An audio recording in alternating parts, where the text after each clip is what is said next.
Hi everyone, let's talk about melody analysis and summarize the 5 principles that will help you to create a natural sounding melody.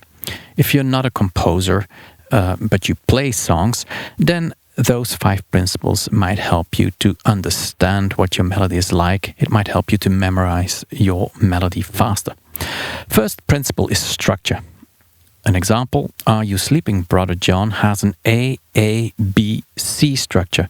Are you sleeping, Brother John, Brother John? This is the A section. This is the A section once more, but it's a variation. It goes from C to E, and the variation goes from E to G, E to G. And then, morning bells are ringing, morning bells are ringing. The B section has 2 subsections. The second subsection is a copy, in this case, of the first subsection. And then you got a C section, and that C section is meant to end the song. So there is a structure, and in the B part, new elements are being introduced. What kind of elements? Let's have a look. First of all, shape. Are you sleeping? This melody goes up. Brother John, the melody goes up. Morning bells are ringing. This melody goes down. Have a closer look. An opposite shape has been used. So Are You Sleeping goes up and then a bit down. Morning bells are ringing goes a bit up and then it goes down. It's an opposite shape. The melody goes into an opposite direction. Then rhythm. Are you sleeping, Brother John? Some quarter notes, a half note, and then over here, morning bells are ringing. A new rhythmical element is being introduced and in the form of 8 notes. All right, and then a widening.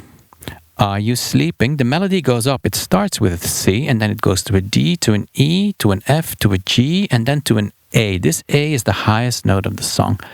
The melody also goes downwards. The C is the lowest note, and it stays the lowest note all the way until here. Ding, dong, ding. Then it goes to a G. So the melody goes downwards and the melody goes upwards. There is a widening between the lowest and the highest notes over the total length of the song. Then there is something called a melodic guideline. What's that exactly? It says that between stressed notes or syllables, there should be no jump higher or lower than 3 different note names up or down.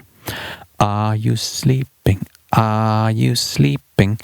If we draw a line between R and R, there's no jump at all. Do you see that? It goes from C to C. Brother John, Brother John. So it goes from C to E. That's 3 note names up. From E to E, no jump at all. Morning bells are ringing, morning bells are ringing, ding dong ding, ding dong ding. So it goes from E to G, the line.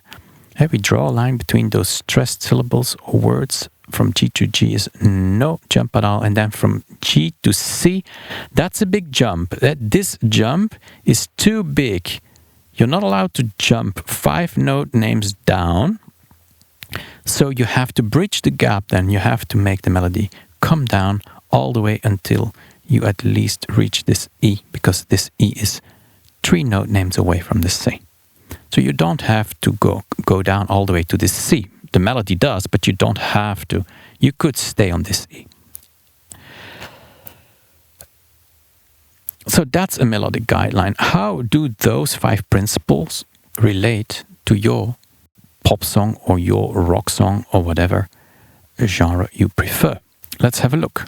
Imagine this melody. The melody of Are You Sleeping, Brother John is the verse of your song. So let's keep this in mind and let's have a look now. All right. So modern song, for example, a pop ballad has a verse, then a chorus, another verse, another chorus. Then there might be a bridge or a solo, and then another chorus. You should apply those 5 principles over the total length of your song. Your verse could have an AABC structure. your chorus could have an AABC structure, and your bridge could have an AABC structure too. So the structure of every part might be the same. Then, what's different? The shape. If your verse starts by going up, are you sleeping? You're going up. So if the verse starts going up, then your chorus very likely might start high and goes downwards. The bridge, because it's all about variation, might stay quite horizontal. So you're not really going up or down, you try to stay on a horizontal line. What about rhythm? If this is the verse of your song, then you've had some quarter notes, a half note, some eighth notes. Why not introduce, for example, some dotted notes in the chorus and, for example, some triplets in the bridge? It's all about introducing something new. Widening. If the highest note of your verse is an A, and imagine you can't go any lower than this G, this is the lowest note that you can sing, then in the chorus you should go higher than the A.